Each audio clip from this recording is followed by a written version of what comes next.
Greetings and salutations. Welcome to the Raw Feed. My name is Brett Siegel, filling in for the great Gary Franchi. We've missed him dearly.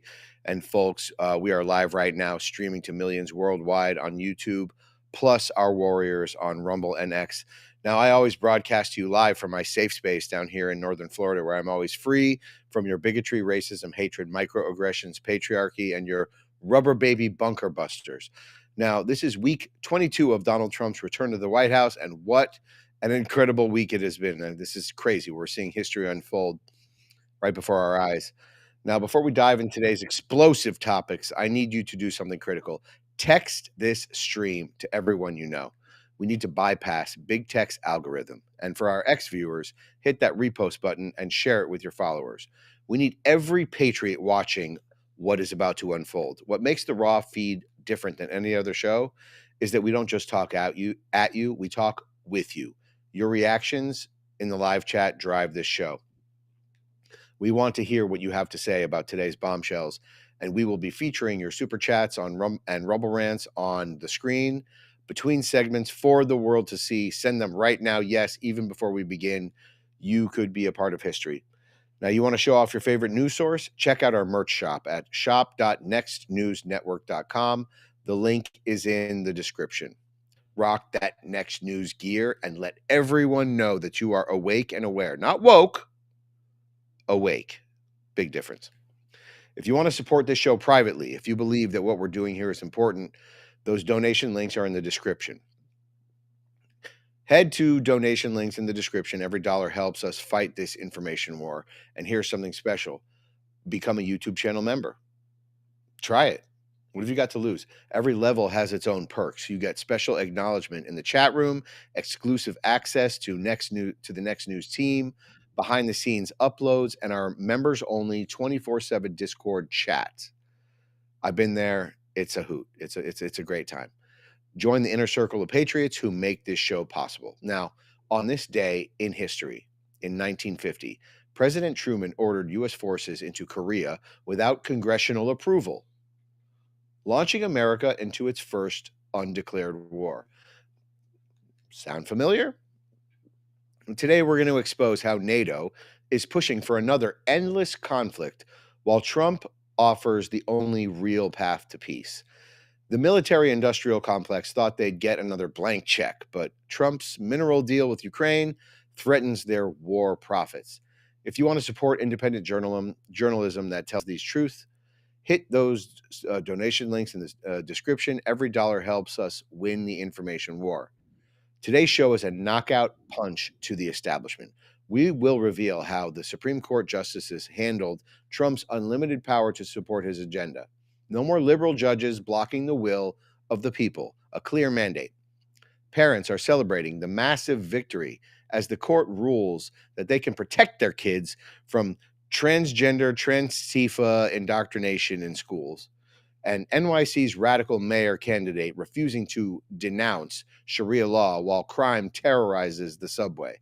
And breaking news, 2,711 gang members arrested as Trump's border blitz begins. Let me tell you, after years of judicial tyranny, where one activist judge could freeze Trump's agenda, the Supreme Court has just changed the game. No more nationwide injunctions. This means birthright citizenship, sanctuary city funding, and every America First policy can move forward without obstruction. The deep state's favorite weapon just got destroyed.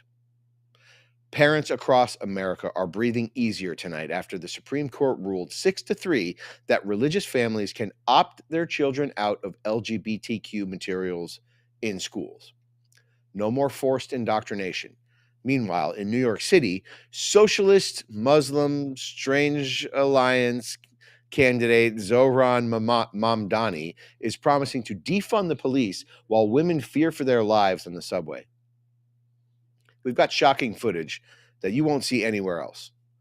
And at our southern border, Attorney General Pam Bondi, love Pam Bondi, just announced that 2,711 arrests of the Tren de Aragua gang terrorists who Biden let walk right in, arrested. Trump's big, beautiful border bill is funding everything we need: the wall, 10,000 new ICE agents, and 1 million deportations per year. This is groundbreaking.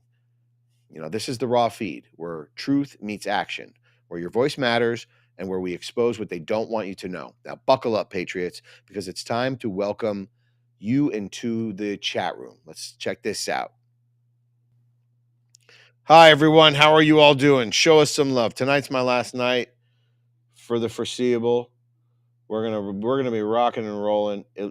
William Place said illegals should take their kids and go. I always find it interesting where they say you're separating families, you're putting kids in cages, you're separating the families. No, they're not separating the families. The people who separated the families are the people who tried to come in here illegally and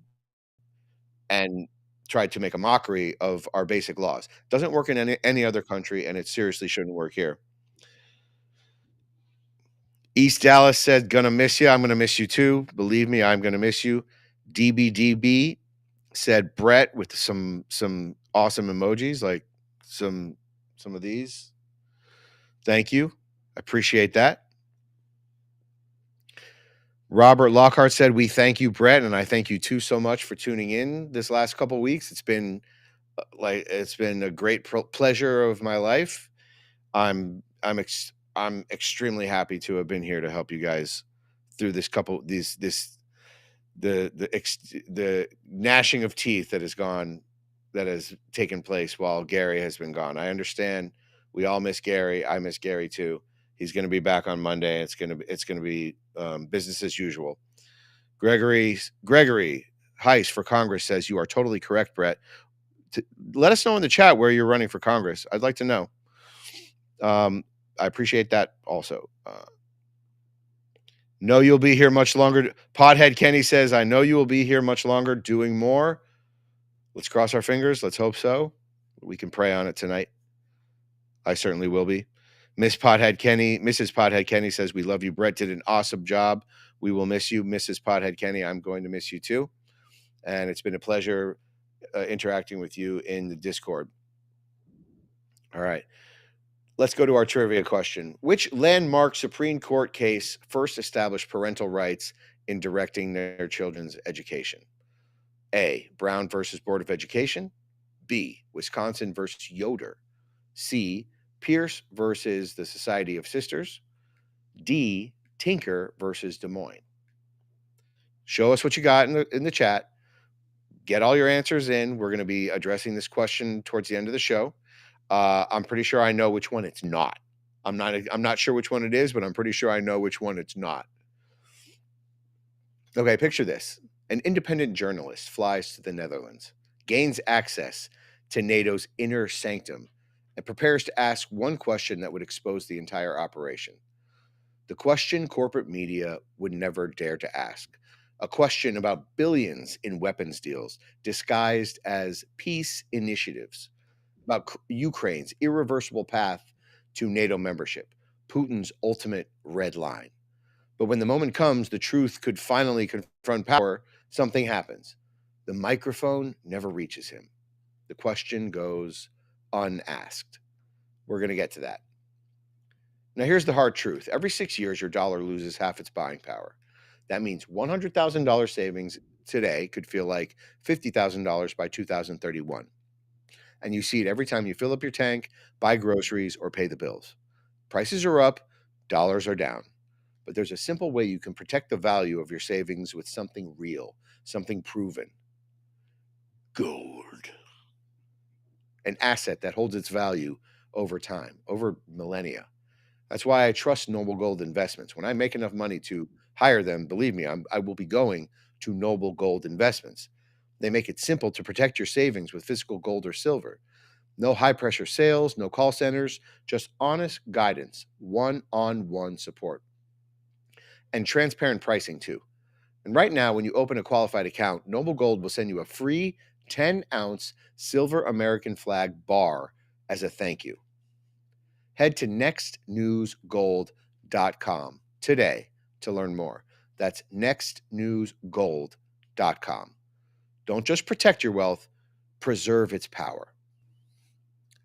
Now, while world leaders were gathered in the Netherlands for what they called a peace summit Our lead anchor was there with one burning question, a question that would expose the entire charade. Watch as Gary, the great Gary Franchi, reveals what really happened behind closed doors at NATO headquarters. Check it out. So we just had breakfast and we were kind of reflecting on this whole experience.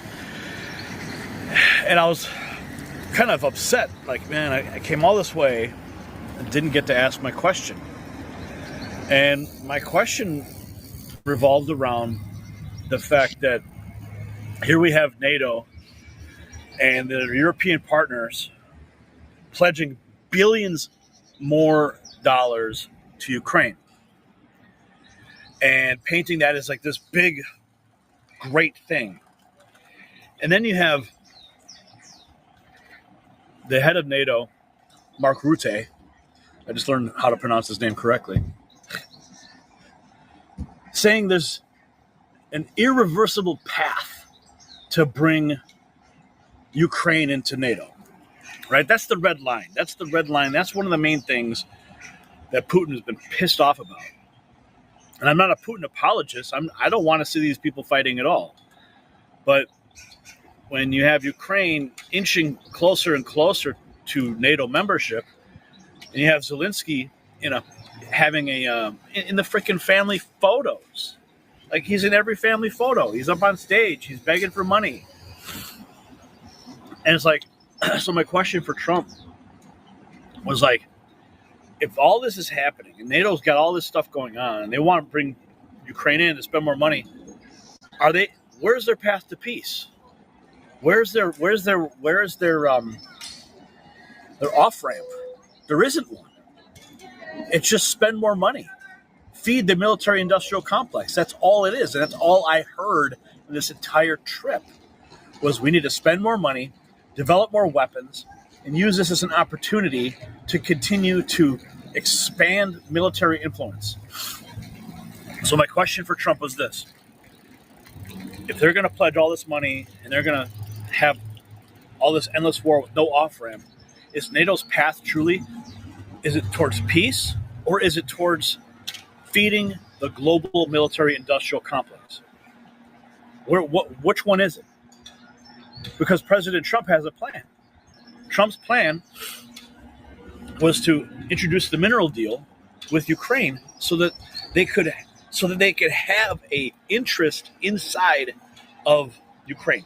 The United States would have a vested interest in seeing those minerals extracted so that they could have payback for the billions of dollars that we've spent. But at least there's something there that creates a diplomacy and an economic engine that is not revolving around war. And that's the only thing that President Trump was providing.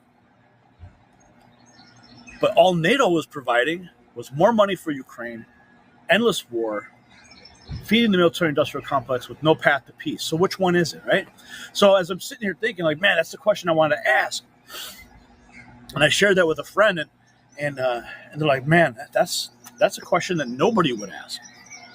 Now, even though I was so far back in that room and I didn't get to ask that question, the fact that we are here, like I can be upset about not being able to ask the question, but the reality is the fact that we are here, independent journalists, truly. I mean, we didn't come here with the backing of CNN and MSNBC and massive corporate overlords. We didn't come here with any of that. We came here because we're funded by you, by the people. We did a fundraiser. We needed to raise $25,000 for this trip. We didn't even we raised $2,000. So we are massively in the hole right now. And that's just what it is. It is what it is. But the reality is that we are here. We have been in communication with the White House. We've been like literally talking back and forth through email chains, emailing NATO. Like we're going back and forth. All this stuff is happening only because President Trump made it happen. He opened the door for people like me, independent, free, and true media, to have a seat at the table where it was never, ever possible before. So while I may be upset that I didn't get to ask that question. I got to look at the bigger picture. I got to pull it back and say, well, you know what? Here we are. We are here. We are in the Netherlands. We went to The Hague. We went to the NATO summit. We had Secret Service press badges. We were in the motorcade of diplomats going to the summit. I mean, we were under Secret Service protection because President Trump values our voice. Now, even though our voice may not have been heard in that room, even though I was begging to ask my question, our voice is heard here. And that's all that matters. That's the big picture. So the takeaway when we come back isn't that I didn't get to ask the question. It's that I got to have a seat at the freaking table where there was never, ever a chance before. And that is why we are so thankful for President Trump and the work that he's doing in this country, in the world, and for people like me and people like you to have an opportunity to see and hear the truth unfiltered.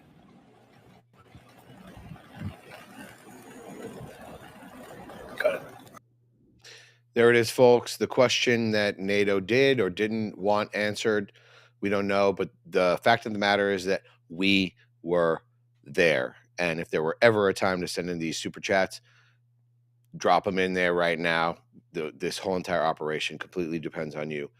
You know, the question that we wanted to ask is their path truly towards peace or just feeding a global military industrial complex? Think about what Gary just revealed. NATO is pledging billions more to Ukraine while pushing for irreversible membership, the exact red line that Putin has warned about for years. No off-ramp, no peace negotiations, just Zelensky sort of traipsing around the world, begging other countries for money and disrespecting the United States and our president, the global hegemon. I mean, he appears to be using anti-Russian sentiments to fund his own war machine. You know, Ukraine isn't even a member of NATO. Ukraine isn't even an official American ally. He's not in a position to negotiate, so he's using his celebrity to keep the gravy train flowing, but with no real off-ramp. Did we memory hole the fact that Ukraine is almost as corrupt as Russia? Just endless wars and endless profits for weapons manufacturers. You know, Gary's right. This wasn't a peace summit. It was a fundraising gala for the military-industrial machine. Now watch President Trump explain his completely different approach, one that actually creates economic partnerships instead of perpetual conflict. This is the alternative vision NATO desperately wants to suppress. Take a look. Mr. President, a leading global economist just did a 180 and says your tariff plan, you may have outsmarted everybody with it. What is your message? I love this. I love this question. This is the favorite. This is the best question I've ever been asked because I've been going through abuse for years on this. But Mr. Because as you know, we're taking in hundreds of billions of dollars, no inflation whatsoever. But Mr. President, what is your message to critics who think your tariff plan will cause a recession? I think they should go back to business school. It's so obvious. It's so obvious. I mean, we're taking in billions and billions of dollars from China and a lot of other countries. Gregorio Heiss from Congress just sent in a $20 super chat, and we are so grateful for that. Thank you so much. You know, the best question I've ever asked, that's what Trump said. And he's right, because it exposes the truth about his economic strategy versus their war strategy. President Trump's mineral deal with Ukraine isn't just brilliant, it's revolutionary.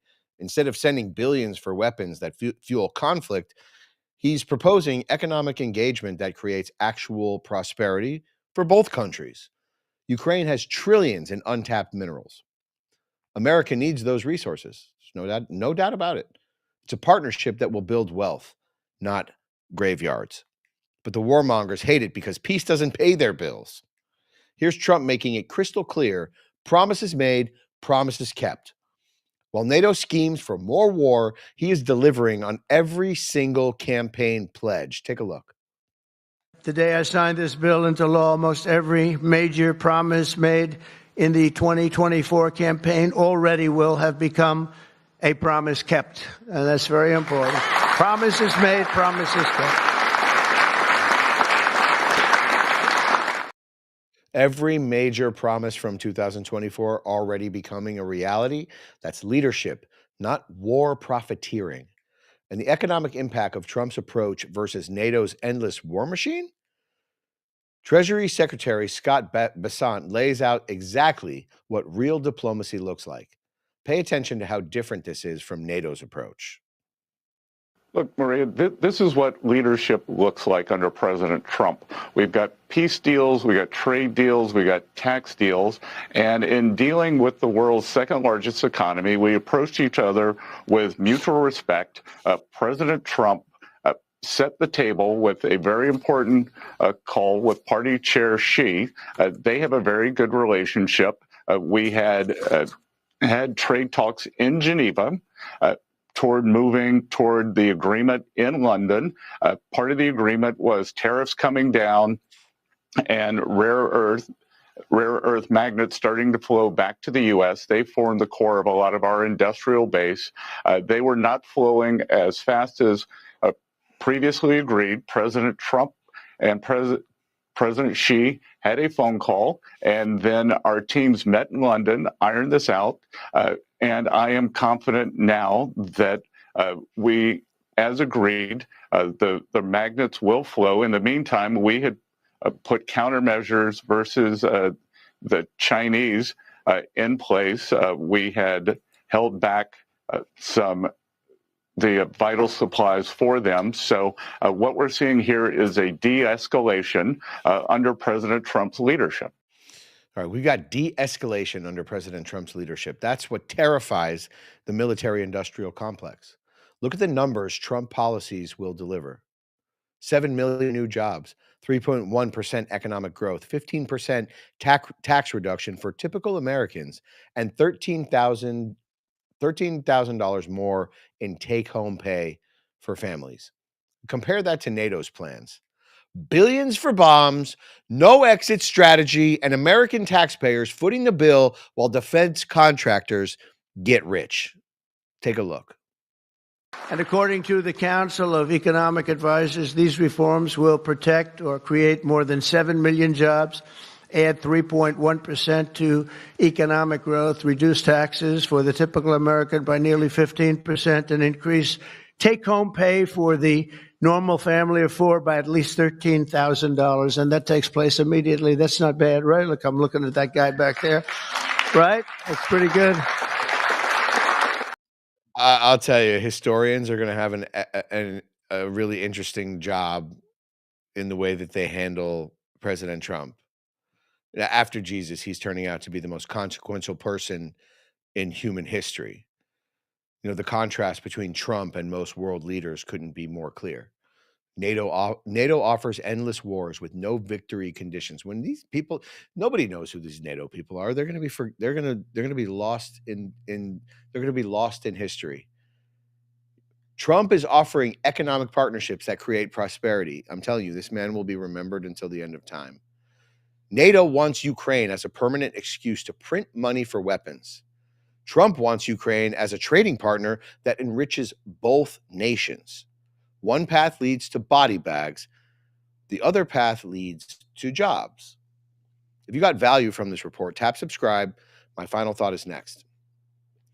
Now, when historians look back at this moment, the crossroads between peace and perpetual war, they won't remember the NATO bureaucrats who tailored suits or the empty speeches from European technocrats. They're going to remember the man who shattered the illusion. President Donald J. Trump didn't just confront NATO, he exposed it. He ripped off the mask of a global cartel that cloaks war in the language of peace and allyship, revealing it for what it is, a billion-dollar racket fueled by endless conflict, not resolution. While NATO wrote checks for weapons, Trump proposed contracts for minerals. While NATO funneled billions into bombs, Trump offered deals that created jobs. While NATO tightened the noose of war around Ukraine's neck, Trump offered the olive branch of economic prosperity. This is what makes Trump the most consequential world leader in modern history, perhaps ever. He defied the warmongers. He broke their business model. And he proved, once again, that real leadership doesn't come from inside of a boardroom in Brussels. It comes from a businessman who put America first and peace before profit. We were at NATO. We saw it all. The truth is now out there, and the legacy is now being written by results, not rhetoric.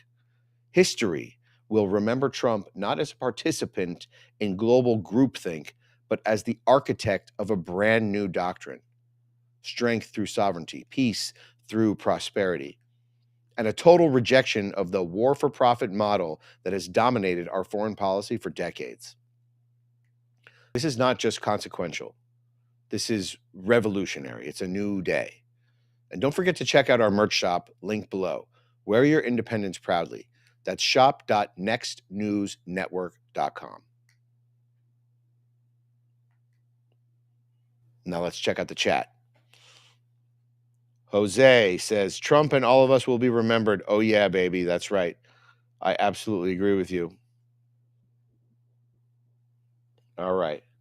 Let's read that super chat. We have one from Gregorio Heiss for Congress, $20. He says, Gary and Brett. Hey, Gary and Brett, keep up the great job. We appreciate that so much. Every little bit helps in the fight for free information, for the real information, not the stuff that that big tech is going to allow you to see. I swear to God, it feels like a weird circular kind of thing sometimes, but like, they want you to be ignorant, they want you to be dumb, they want you to be dependent, and they want you to just imbibe all of their lies. And we're not doing it here on the Next News Network. That's not what we're doing here. We're going to bring to you truth. Salty Nationalist said, evening, Brett. Evening to you too. I love pot. Florida needs to step up the DK. Needs to step the DK up. What does DK stand for? Call me ignorant. I'm not hip to the new lingo. Gregorio Heiss for Congress says, I hate the legacy news. So do I. They're just a bunch of putzes. Okay. They said it couldn't be done. The media laughed. The legal experts sneered. The judges practically popped champagne. But the Supreme Court dropped a hammer, obliterating the left's favorite weapon, the nationwide injunction. And suddenly, Trump's agenda isn't in court. It's in motion. First target, birthright citizenship. Here's what they don't want you to know. The 14th Amendment wasn't written for birth tourists or border jumpers. It was written in 1868 for the children of freed slaves, not the children of cartel coyotes. Now that Trump's hands are untied, the scam is over. No more legal gymnastics, no more open border loopholes. It's not controversial anymore. Now it's constitutional. And if you're one of those who thought this couldn't happen, well, buckle up, because we've got a really great segment coming up. With Trump's Made in America agenda eyeing import tariffs, the race for secure domestic supply is just hit overdrive. Copper is charging back towards last year's record, hovering around $4.85 a pound as global stockpiles scrape 15-year lows. Enter Giant Mining Corp, ticker BFGFF, in the US and BFG in Canada. Their 9,800-acre Majuba Hill project sits in mining-friendly Nevada, right beside highway, rail, power, gas, and fiber. Recent drilling delivered a 170-foot copper zone averaging 0.4%, capped by a 10-foot streak running 4.4% copper. That's crazy. That's the kind of punch that majors will pay billions for. Engineering firm RESPEC is already fast-tracking the first NI 43-101 resource, so Majuba could leap from a drill rig to development while rivals are still getting their knickers on.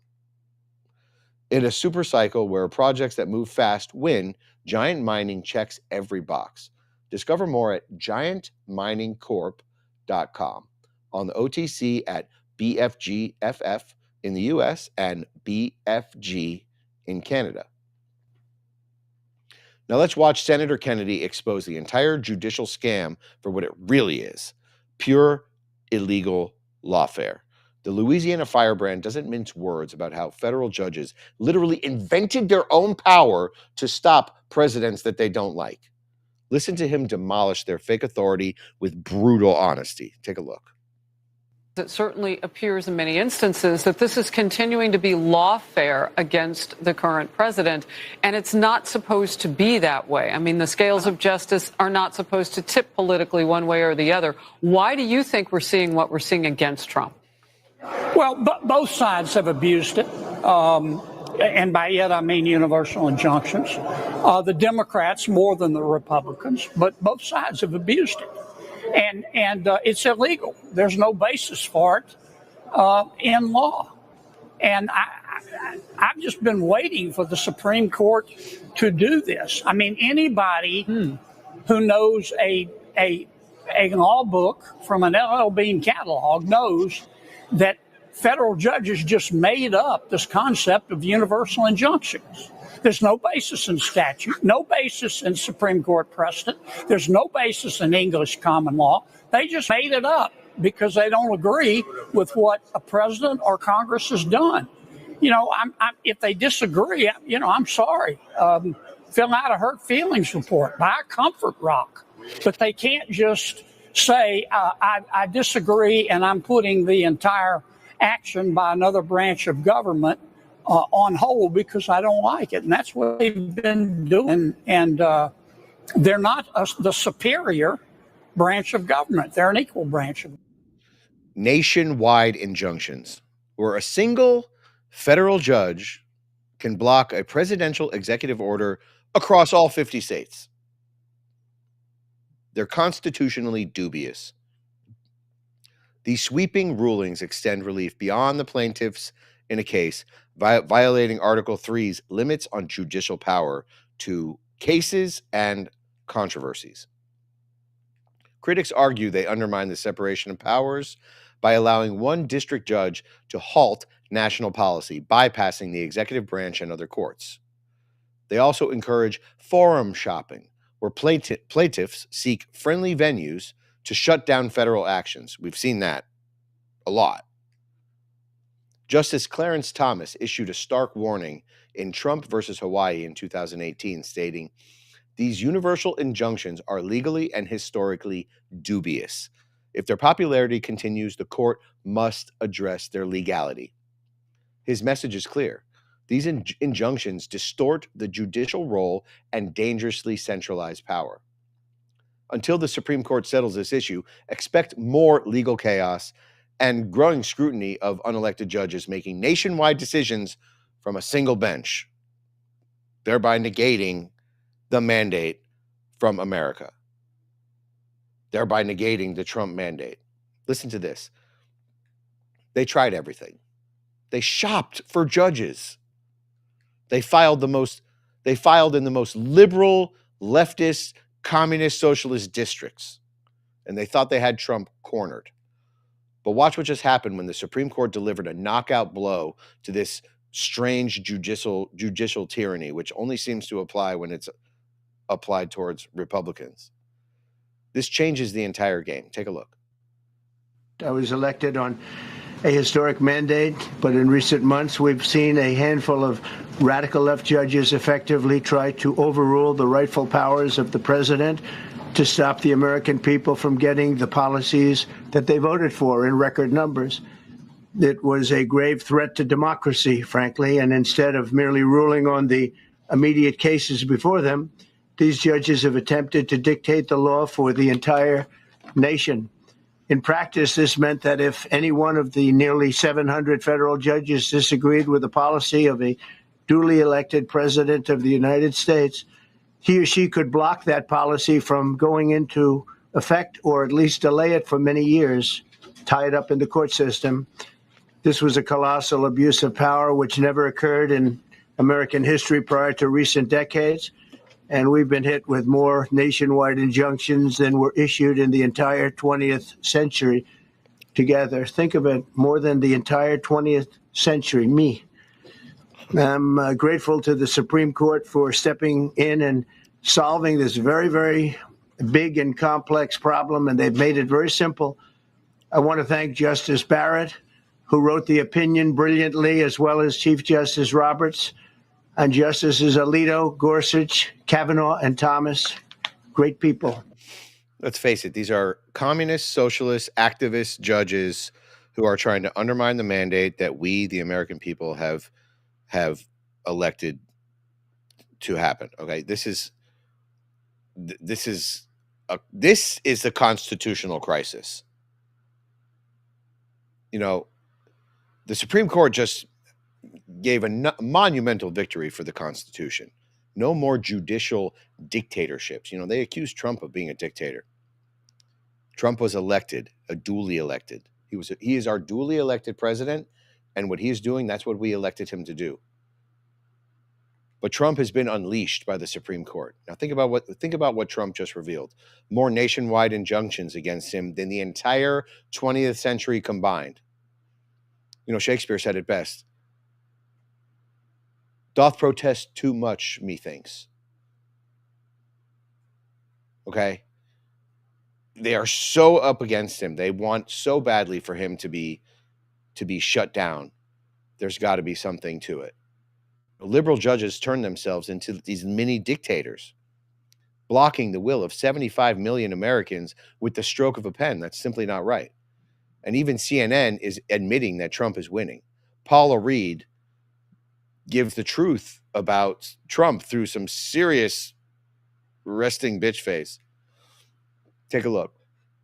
Here's what we know. This is a big win for President Trump because he has been railing against these so-called nationwide injunctions. This is the power of a single judge to block an executive order for the entire country. And this case came up as a result of multiple challenges to his effort to limit birthright citizenship through an executive order. Now, here it appears that the justices are agreeing with Trump and limiting this power that judges have to block a policy for the entire country. She can't stand it.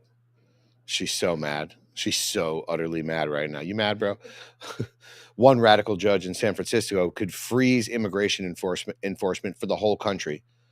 I mean, to me, that's entirely wild. I don't. To me, that doesn't sound legal. One activist in Maryland could stop border security nationwide. That insanity just ended. But here's where it gets explosive. Watch Trump reveal exactly what this ruling means for most controversial promise: ending birthright citizenship. The establishment said it couldn't be done. The legal experts called it impossible. But listen to what Trump has to say about it. Thanks to this decision, we can now promptly file to proceed with numerous policies that have been wrongly enjoined on a nationwide basis. And some of the cases we're talking about would be ending birthright citizenship, which now comes to the fore. That was meant for the babies of slaves. It wasn't meant for people trying to scam the system and come into the country on a vacation. This was, in fact, it was the same date, the exact same date, the end of the Civil War. It was meant for the babies of slaves, and it's so clean and so obvious. But this lets us go there and finally win that case, because hundreds of thousands of people are pouring into our country under birthright citizenship, and it wasn't meant for that reason. It was meant for the babies of slaves.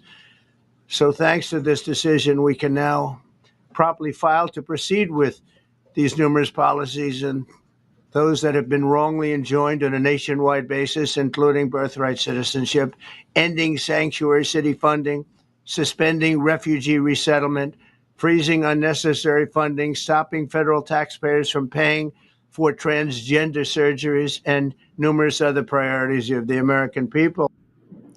It was meant for the babies of slaves. And I mean, to be honest, you would think BLM would be screaming from the rooftops in support for Trump. But there's your 30,000-pound truth bomb from our president. Trump just shattered decades of legal precedent with one simple historical fact. The 14th Amendment was ratified in 1868, the exact end date of the Civil War. It was specifically designed to grant citizenship to freed slaves and their children, not birth tourists, not illegal border crossers, not Tren de Aragua or MS-13 or anything like that. No anchor babies. The original intent was crystal clear, and now Trump can finally argue it in court without some district judge shutting it down before the case even begins. Attorney General Pam Bondi drops another bombshell about how rigged the system was against Trump. These numbers are going to infuriate you. Reiterate, of the 35 of the 40 nationwide injunctions filed against this president, against his executive authority as president of the United States, 35 of them came from Maryland, D.C., Massachusetts, California, Washington. I mean, that's crazy. These 5 districts. 35 out of 40 injunctions from 5 liberal strongholds. That's not justice. That is judicial warfare. Maryland, D.C., Massachusetts, California, and Washington. The bluest places on planet Earth. 5 radical jurisdictions holding the entire nation hostage. They turned judge shopping into an art form, knowing exactly which courtrooms would rubber stamp this ridiculous resistance. But that game is over. The Supreme Court said so. No more forum shopping, no more judicial ambushes. If liberals want to stop Trump's policies now, they're going to have to win with merits, not just to find a friendly judge who can't stand Trump, who has Trump derangement syndrome, who will stop at nothing, even risk their own professional career and their legacy. This is what judges do. Their legacy. They're risking their legacy just to get at Trump. And President Trump explains why this ruling is also simply about basic common sense. Watch him break down how insane the old system really was. This is really also a decision based on common sense. It didn't work the other way. It was a disaster where somebody from a certain location in a very liberal state or a liberal judge or a liberal group of judges could tie up a whole country for years because their decision would sometimes take years to overturn. We've overturned many of the decisions, but it would take years to do it. And we have to act quickly when it comes to illegal immigration. We have murderers, killers, we have drug dealers, we have what they've allowed to come into our country should never be forgotten. It should never be forgotten what they've done to our country. And we have to be able to act very quickly, and we're going to do that. Thank you. What's the point of being president if some putz in some extremely blue district can just derail your entire agenda? Do we even have a president at that point? I mean, we have murderers, killers, drug dealers, rapists. And one liberal judge could protect them all. One liberal judge could literally walk them out the back door. Not anymore. This is what the left fears the most. With nationwide injunctions dead, Trump can now move at lightning speed. Sanctuary cities defunded. No judge can stop it. Refugee resettlement suspended. No judge can stop it. Federal funding for transgender surgeries eliminated. No judge can stop it. Every single America First policy that voters demanded is now on the fast track. The implications are staggering. Remember, every previous attempt to end birthright citizenship died in the courts before it could even be properly argued. Liberal judges would issue nationwide injunctions, these fraudulent injunctions, based on their feelings, not the law. Now that shield is gone. The constitutional argument about the 14th Amendment, the true meaning of the 14th Amendment, will finally get a fair hearing. We're not talking about Happy Meals for illegal immigrants anymore. We're talking about the actual meaning of the Constitution, the letter of the Constitution. And when it does, hundreds of thousands of anchor babies per year will no longer get automatic citizenship. You don't just get to get pregnant and then crap out a baby on American soil. That's not happening anymore. This isn't just a legal victory. It's the restoration of presidential power. The executive branch can finally execute the law without judicial sabotage, because that's what it is. It's sabotage. The separation of powers actually means something again. One president, not 700 federal judges with dubious qualifications. They're not setting immigration policy anymore. And that's how the founders intended it. Like I said, what's the point of being president if some nincompoop can just derail your agenda? If you got value from this report, please tap subscribe. Send us your super chats. My final thought is next. This wasn't just a court ruling.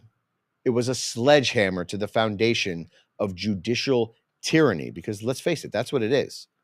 For years, liberal judges twisted the 14th Amendment into a golden ticket for anyone who just showed up. But that's not what it was written for. The original purpose, to grant citizenship to the children of slaves after the Civil War. That's it. Period. Full stop.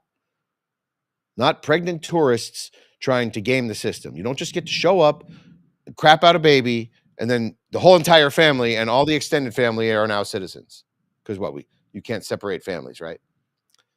Not cartel-sponsored anchor babies. That's not a thing anymore. Just imagine the insult comparing freed slaves generational suffering to someone timing a vacation around their due date. Think about that for a minute.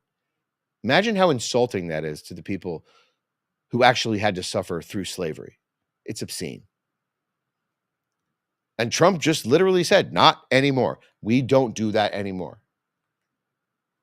He now has the legal green light to finally finish the job that you elected him to do.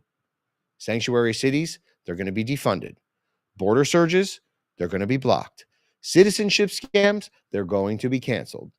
This is the biggest restoration of presidential power in modern history, and it's beautiful. It's delicious. And it's all thanks to President Trump. So here's the question. Should the children of illegal immigrants be born after this ruling be deported with their parents? Yes or no? This is an interesting question. Nobody wants to see anybody suffer, but we all know the right thing to do. Drop your answer below and wear your outrage proudly at the merch shop. The link is in the description.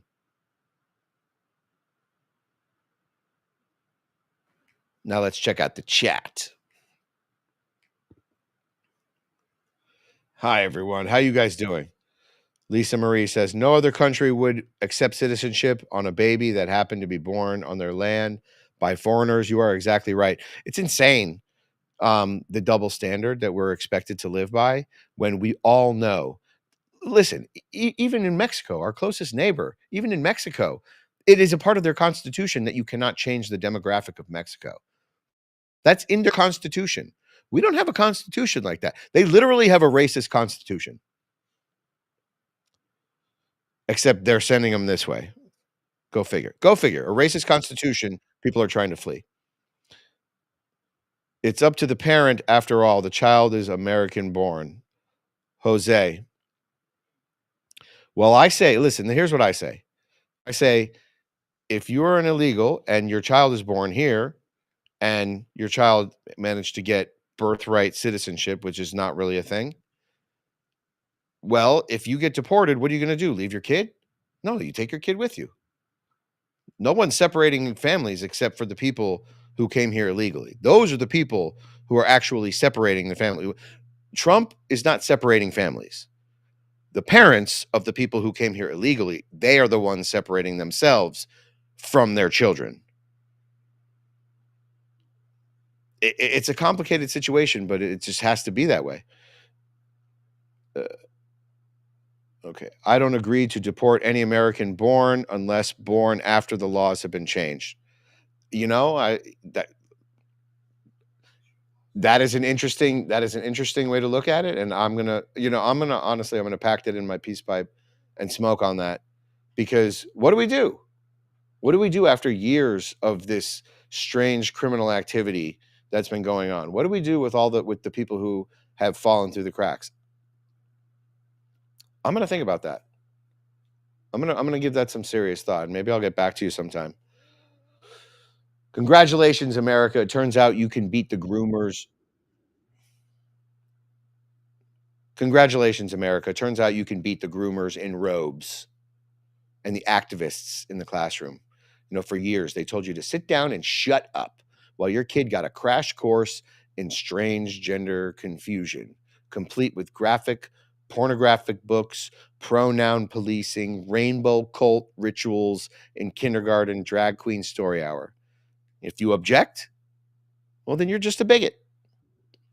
If you demand answers, Well, you're an extremist. Well, not anymore. 6 Supreme Court justices just roundhouse kicked the educational deep state right in its ideological teeth. This ruling doesn't just slap the radical left, it hands the power back where it belongs, to the parents of the kids in question, right? And the meltdown from the media, it's totally delicious. It's amazing. Porn in classrooms, grooming toddlers, drag queen story hour, not on your dime, not in your name, not anymore. Don't blink, don't flinch. What you're about to see is parental vengeance. Justified parental vengeance. Codified. Now, just as parents are fighting to protect their children, protect their children's innocence in schools, you need to protect your children's future from ideological indoctrination. The same radical forces pushing gender confusion on kindergartners want to control what your kids learn about liberty, economics, and personal responsibility. That's why the Tuttle twins created the most effective liberty-first content for children.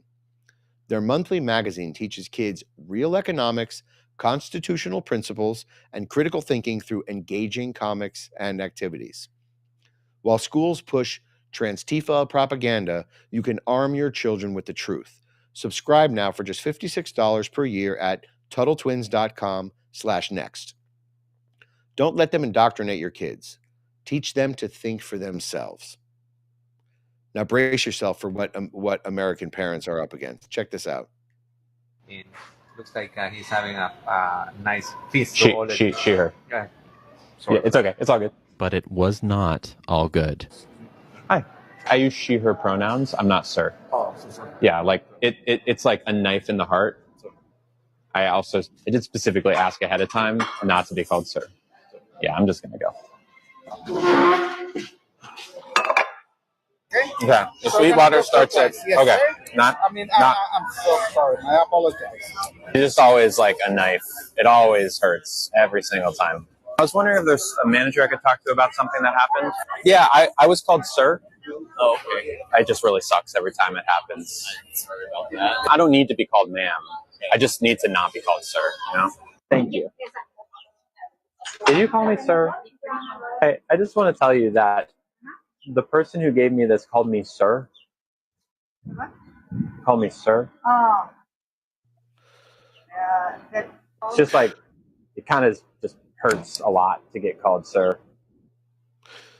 This man literally rolls into restaurants talking to the waitstaff like, I will have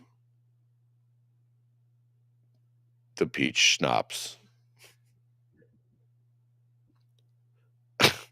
Don't call me sir. I don't need to be called ma'am, but it just really hurts. This person does this on purpose. This is weird, strange, and it's sadistic. It really is. Trying to put random strange people in this uncomfortable position where they're supposed to not believe their lying eyes. This is what the strange transgender propaganda machine is trying to teach your toddlers. It's absolutely freaking insane. This is the kind of footage that shows exactly why the Supreme Court had to step in. We are not going to be held hostage by these people anymore. And now this person is going out there trying to make a spectacle of himself. Sir, you are a man. You have genitalia of a man. Your voice is deep, like mine. Watch as adults defend putting pornographic material in elementary schools, claiming it's just words on a paper. It's just words on paper. Why should you? What, are you going to get mad about words on paper? This is the sickness infecting our educational system. Check it out. Would you support this book being banned? No, I wouldn't. Okay, so you think 10-year-olds should have access to this? I do. Yeah. Just why so? Like any other book. Should this be in a public school? Yeah, why not? What's the problem with it? We've had sex. We've moved on to sexting at work. I got a new strap-on harness today. I can't wait to put it on you until it fit it in my dildo perfectly. You are going to look so hot. Woo! That's a lot. Should this be banned? I don't think so. Would you be okay with your daughter having access to that in a public school? Yes, Okay. Why so? because it's words on paper. Okay. Yeah. What do these words talk about? Sex, Okay. What kind of sex? oral, anal, vaginal, Okay. And you would be what age would you be comfortable with her having access to this information? any age. You're so inauthentic, and that's why I don't like people like you and DeSantis and Trump. You should be on a watch list. Wow. Okay. Yeah. This is utterly reprehensible. Any age, really. So why not just let your toddler get in a car and drive, right? Why not just give them like shots of whiskey every night? Why not just let them smoke cigarettes? And why not just I don't know. That's some Muslim stuff, you know, where they're like marrying off kids at 5 years old. That's crazy. Any age? These people want your 5-year-old reading graphic stuff. Like, this is so graphic. Oral, anal, vaginal. And they call you extreme for objecting to it. You know, that woman just admitted that she'd let children of any age read these graphic descriptions. Not teenagers, any age.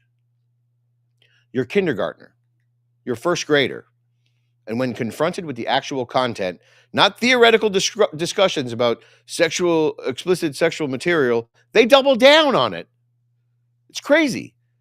This is stuff that they won't even read in official proceedings because it's too graphic, but they're going to give it to your kids.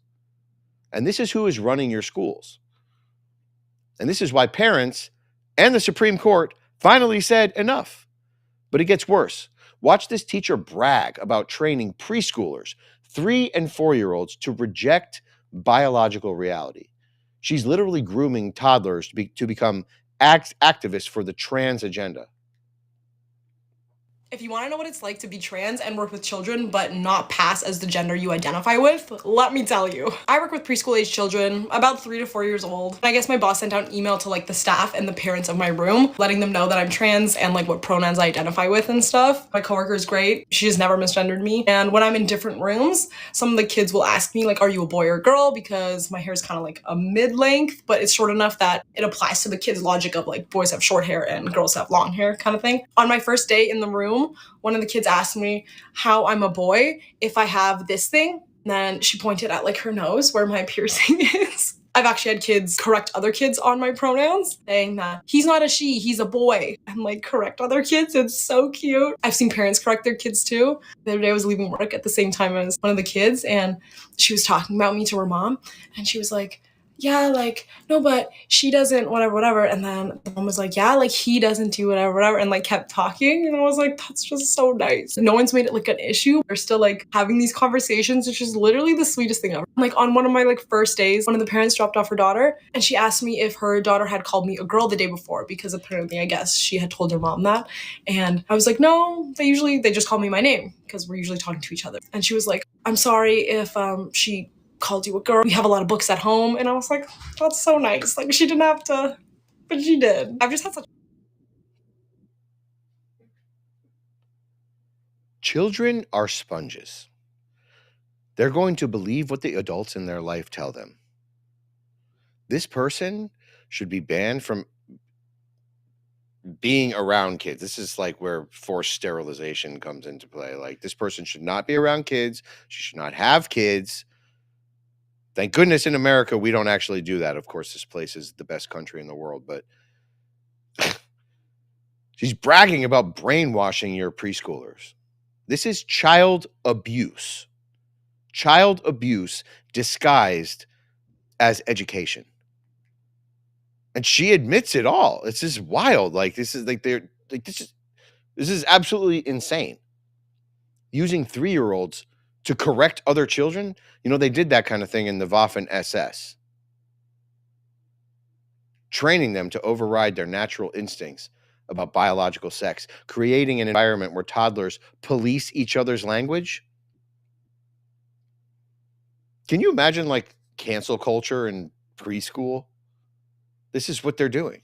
Oh, don't mention that. Oh, you know, because kids know. They just know. Boys have a penis, girls have a vagina. They know it. You have to beat it out of them. And they're creating this environment where toddlers are now trying to beat reality out of each other. This isn't education. This is ideological grooming at its most vulnerable targets. These teachers see your children as blank slates for their strange, demented, narcissistic, psychopathic social experiments. Now watch President Trump's reaction to the Supreme Court ruling that puts parents back in the driver's seat. His response cuts straight to the heart of what this victory means for American families. Check it out. Sir, on the transgender ruling, the Supreme Court ruling that parents with religious objections can pull their kids out of public school lessons that use LGBTQ materials. Pam brought it up. Your reaction to that ruling today, sir? I think the ruling was a great ruling, and I think it's a great ruling for parents. It's really a ruling for parents. They lost control of the schools. They lost control of their child. And this is a tremendous victory for parents. And I'm not surprised by it, but I am surprised that it went this far. It took us to bring life back to normal. So it's wonderful. It's parental. And I kept saying, we will give you back your parental rights. They were taken away. And this is a tremendous victory for parents.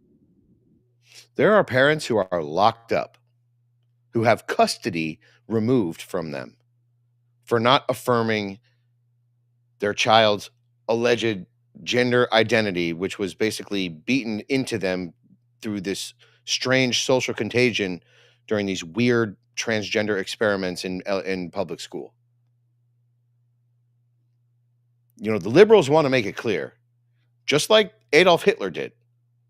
I hate to invoke Hitler, but he made it pretty clear. You don't own your child. The state owns your child. You don't get to decide what to do with your own child. The state gets to decide. Now, Trump nailed it. This was never about diversity or inclusion. It was about control over the next generation. If they can't import the voters, they're going to mold their voters with this weird, strange, this is psychotic. The educational establishment wanted to separate children from their parents' values, their faith, their biological reality. This even goes beyond faith. Boys have a penis, girls have a vagina. That's it. Two sexes, two genders. That's it. There's no in between. You know, they wanted to become the primary influence in your child's life, with you relegated to housing and feeding them while they shape their minds, molding them into these botched, perverted, strange people who go into restaurants and say, you have to call me ma'am or whatever, you know, don't call me sir. Don't call me sir. The Supreme Court's 6-3 decision is a crushing blow to this agenda. Watch as even liberal media admits the scope of this victory and what it means for parental rights moving forward. Check it out. Regarding religious liberty and whether parents should be informed and be able to opt their children out from reading books in the classroom that go against their faith. Shannon Bream is at the Supreme Court. We were watching for this one. What's the verdict? We were, Dana. So this brought together a coalition of parents of different religious faiths and backgrounds who said there used to be a rule in this particular school district that would let them know when there were books that dealt with issues that may be in conflict with their religious faith. Well, so many parents were opting out that the school board and the school district quit doing it. Well, 6-3 today in a decision by Justice Alito, they said these parents have earned at least a preliminary injunction. So while this case plays out, they said the board has to notify them about a book that's in question or anything similar, so that their kids can be excused if it's in conflict with their faith. He says, as we've explained, without that, parents are left this choice: either risk their child's exposure to burdensome instruction or pay substantial sums for alternative educational services. Because at one point, Justice Jackson during the arguments had said, why don't they just go to a different school? Why don't you put them in private school or homeschool them? Justice Alito and others saying that's not practical for a lot of people. The dissent by Justice Sotomayor, joined by Justices Kagan and Jackson, says today's ruling threatens the essence of public education. She says it's not about bringing kids together to learn about a particular faith, but a range of concepts and views that reflect our entire society. Exposure to new ideas has always been a vital part of that project until now. She didn't think, the dissenters didn't think that the parents should get the opt-out. Justice Alito and the majority say they should. You know, why not just have like a weird, strange sex orgy right in front of your kids, right? Oh, wait a minute. That's every single pride parade. Even Justice Sotomayor's dissent reveals their true agenda. She thinks exposing kids to new ideas matters more than parental rights because she knows better than you do, right? Justice Alito's majority opinion destroys the left's argument. Parents shouldn't have to choose between their faith and free public education. They shouldn't have to pay for private school just to protect their kids from sexual perversion and propaganda. This dissent claims this threatens the essence of public education. But what it really threatens is the left's monopoly on propaganda and indoctrination of your kids. But here's the real panic from the left. Watch MSNBC's completely melt down as they realize this ruling doesn't just affect LGBT content. It's a precedent that could unravel their entire educational agenda. Take a look. Reaction, Melissa, to this ruling? I think this is a really huge win for the Trump administration. I'm glad that we're talking about it in those terms because I think one of the great fears with this case was that if the court did not say anything about the substance and scope of the 14th Amendment, media would say that the court had saved birthright citizenship. The court has not saved birthright citizenship. It simply kicked that can down the line and made the legal conditions under which a future suit over birthright citizenship can actually be resolved. Leah is exactly right. This is a huge win for the Trump administration because the court has essentially kneecapped lower courts from stopping this administration when it engages in lawless and unconstitutional behavior. And Lisa makes a really important point. This is all happening in an environment where the Trump administration is not only going after undocumented persons and deporting people. Apologies, that's not the right clip, but make no mistake. You know, this court has given the administration an enormous win, and it's music to my ears. Believe me, my son will not be attending these strange propaganda classes. Believe me, I am going to be highly involved in what it is that he learns. We're not going to be forcing critical race theory without my consent. We're not going to be forcing this weird transgender crap without my consent. No more secret gender transition plans. No more pornographic books hidden in school libraries. Parents now have the constitutional right, to know exactly what is being taught and to opt out when it violates their values. I'm looking forward to this. Thank goodness my child is about to be is going into kindergarten in a couple of weeks, and I'm deeply excited about it. And I do not want his experience to be unearthed by this garbage, by this absolute unethical crap. The educational deep state just lost its most powerful weapon, secrecy. Yes, we now have the right to know exactly what's going on in the classroom. This ruling applies nationwide. Every school district that thought that they could circumvent parents has now been put on notice. You try to hide controversial content from parents, trust me, you'll be getting a lawsuit. You punish your kids for opting out? Lawsuit. You claim parents have no right to direct their children's education? You'll be getting a lawsuit. The Supreme Court has decided. The footage we showed you represents millions of similar incidents across America. Teachers who think they know better than parents. Administrators who hide curricula. Encouraging kids not to speak to their parents, creating a rift between that parent-child bond. School boards that shut down parents' complaints. This ruling is the legal ammunition parents have been begging for. The indoctrination pipeline has just been blown wide open. Now, if you got value from this report, tap subscribe. My final thought is next. Let's get one thing straight. Your kid isn't a diversity puppet. And the Supreme Court just told every rainbow-wrapped Marxist running your school to back the hell off. They're our kids. They're not your kids. They thought your job was just to feed your kids and shut your mouth. They thought public education meant public indoctrination. They push softcore porn in libraries and call it literature. They coached gender transitions behind your back and call it affirmation. Now, it's going to be lawsuit season. This is not happening, especially not on my watch. This ruling didn't just end the secrecy, it nuked their entire playbook. Parents are back in charge. Transparency is now the law. If a teacher tries to sneak in another sex ed comic for 5-year-olds without your consent, they better call a lawyer or maybe a bail bondsman, hopefully a bail bondsman. Now, here's the real question. Should teachers who expose kids to sexual content without parental permission or at all face felony charges? Yes or no? Drop it in the comments. Let's see what you have to say. And definitely check out our merch at shop.nextnewsnetwork.com. This segment really pissed me off. Now let's look at the chat. What do you all think? Aloe said kids are just puppets these days. You know, not anymore. Unfortunately, for them, not anymore. Jose Alberto, personal beliefs, regardless of what they are, all sexual crap needs to be kept away from our kids and our schools. They need to make it illegal. Absolutely.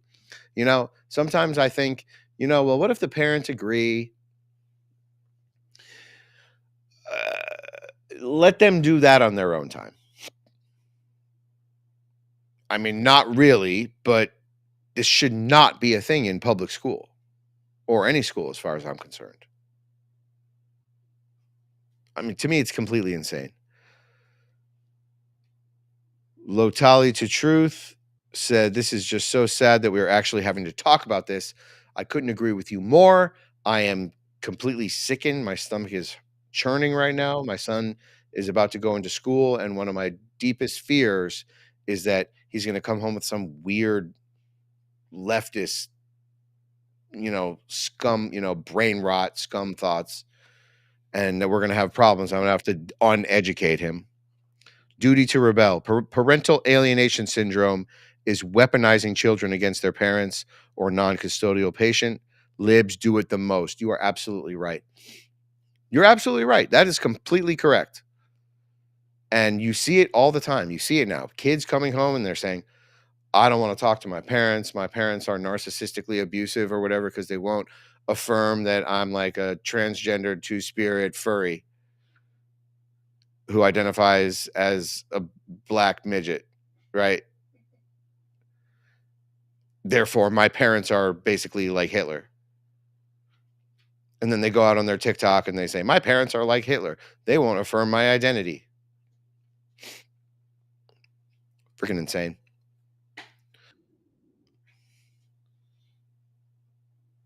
Asylum seekers, dreamers, refugees. Yeah. 2,700 of them just got cuffed for gang activity, terrorism, and murder. Turns out Biden's compassion was a front for mass infiltration. Trende Aragua, MS-13, Sinaloa, not just coming in, they were invited. They were given a red carpet. They were given hotels, food, phones. Thanks to open borders and sanctuary cities, our neighborhoods have become war zones. But not anymore. Trump's back. The leash is off ice, and the border war is officially on. This is the largest gang takedown in U.S. history, and it's just the warm-up. Angel families are getting justice. Cartels are getting crushed. And Biden's blood-soaked immigration policies are being ripped out by the roots. So go ahead, CNN. Call them migrants. America knows exactly what they are. Invaders. And the roundup has begun. Now, while violent gangs invaded our communities through Biden's open border, American families struggled to maintain their health and vitality under this constant stress.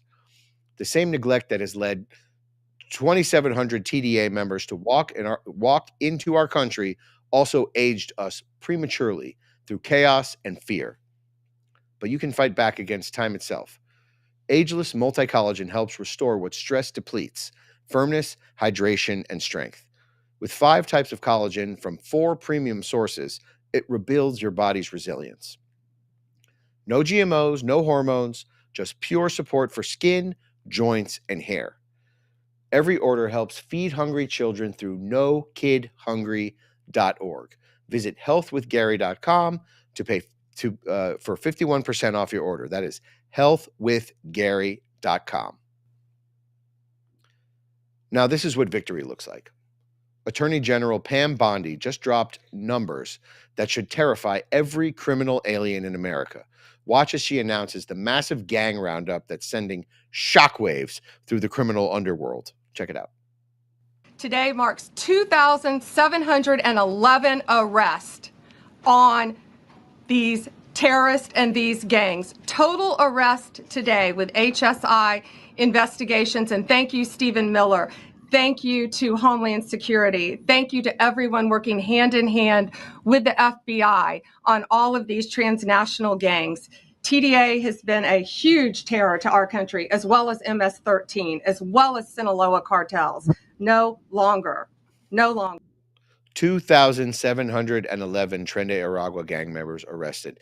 MS-13 is on the run. Sinaloa cartel operations are smashed. No longer, she declares. Think about that number. 2,700 confirmed terrorists and gang members were walking American streets because Biden invited them in and gave them the red carpet. These aren't shoplifters or traffic violators or jaywalkers. Tren Aragua makes MS-13 look like choir boys. They specialize in human trafficking, child exploitation, i.e. child rape, brutal murders. And Biden's administration literally opened the door and gave them the red carpet. But Pam Bondi is just getting started. Watch her explain exactly who's being prioritized for removal and why one activist judge cannot stop it anymore. Check it out. If you have an undocumented baby, would that baby then be an enforcement priority? The violent criminals in our country are the priority now. Let me put it in perspective. Today marked the 2,711th arrest in our country of TDA members, just TDA. Everyone in this room agrees they are one of the most violent criminal organizations in the world. And the Biden administration let them walk into our country for the last 4 years. 2,711 of them today have been arrested in our country. That is the priority of Donald Trump. That is the priority of this country, of Homeland Security, of all of our lawyers, of FBI. That's the priority. That will be discussed in October when the Supreme Court hopefully rules in our favor, and we're very confident of that. But you should all feel safer now that President Trump can deport all of these gangs, and not one district court judge can think they're an emperor over this administration and his executive powers and why the people of the United States elected him. I'm just going to say some of our most brilliant politicians in this administration are from Florida. Pam Bondi she's from Tampa, Florida. We love Pam Bondi. She's a total smoke show. You know, listen, the days of judicial protection and for violent criminals has just ended.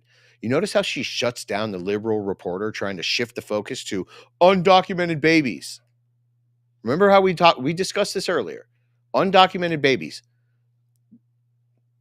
Whatever happens, that's the parents' fault. That's the parents' responsibility, not Trump. For us, the violent criminals are the priority, period. Not one district judge thinking they're an emperor or can override executive authority. Not anymore. These gang members terrorized our communities for 4 years while judges were protecting them.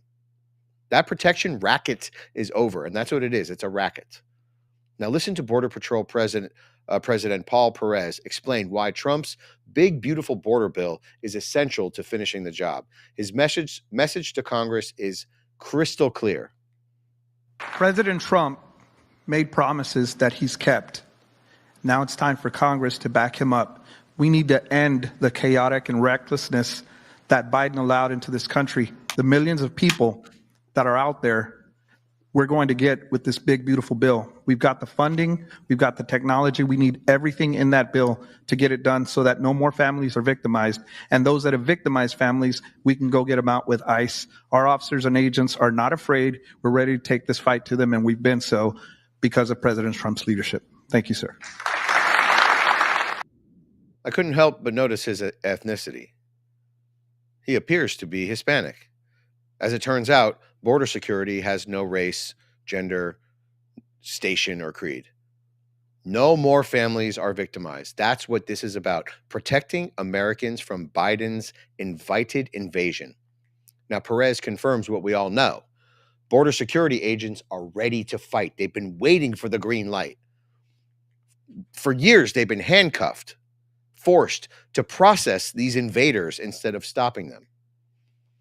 Now they have a president who will back them up, funding coming their way, backup, legal authority to actually do their jobs. Big, beautiful bill isn't just for funding. It's vindication for every agent that Biden betrayed. And believe me, there is a lot. President Trump lays out exactly what this historic legislation will accomplish. These aren't campaign promises anymore. This is now happening. I'm completely flummoxed. This is amazing. Check it out. Check it out. This bill will also be the single most important piece of border legislation ever to cross the floor of Congress. We will hire 3,000 new Border Patrol officers and 10,000 new ICE agents. And these people are great. I tell you what, I got to know a lot of them. And we have tremendous representation. They've been for me from day one. In fact, I shouldn't say this, but they endorsed me when I first ran, almost at the beginning. And they weren't sure if they were allowed to endorse me. And they said, we don't care, we're endorsing you. But they were great, and they've been my friends ever since. But think of that. So we're going to hire 3,000 new Border Patrol officers, 10,000 new ICE agents. And, you know, these ICE guys, they go into war zones, and they're tough, and they love our country. And if you're not going to be tough, you're not going to do well. But they are tough, and they'll break into a pack, and they call them a pack. Some of these packs come out of the jails of Venezuela. They come from places that you don't want to know about. They're gang members that have been all sent in here through Biden's open door stupid policy. The dumbest policy, I think, well, we have a lot of dumb policies, but the worst, I think, is open borders, where anybody comes into our country totally unvetted, totally unchecked. 10,000 new ICE agents. Incredible. 3,000 Border Patrol officers. The wall completed. 1 million deportations per year. Game over for the invaders. Trump knows these ICE warriors personally. They endorsed him from day one because they recognize a leader who'd let them protect America. And to be honest, these are dangerous places that these people are going. Trump is now allowing them to protect themselves. These agents go into war zones, break up rape gangs, rescue trafficked children. They are heroes. But to Democrats, they're the enemy. To Democrats want to turn them into a welcoming brigade. Which brings us to the most disgusting attack on law enforcement that you'll ever see. But the real heartbreak comes from angel families who lost loved ones to illegal alien violence. Watch President Trump honor their sacrifice and swear justice to them. Take a look. And here today is Angel Dad Joe Abraham, the angel moms and angel dads. These are incredible people. They lost their precious 20-year-old daughter, Katie, in a hit and run after she was struck by an illegal alien from Guatemala. Katie was stopped at a traffic light, rear-ended, full force, going 60, 70 miles an hour right into the back of her car while she stopped. And she died immediately. And her killer, I think you could really say the killer, fled the scene. And Joe, we will end this invasion once and for all, and we're always going to remember the memory of Katie, that beautiful, beautiful 20-year-old daughter of yours. Where's Joe? Is he around here? Joe? Come here, Joe. Come here.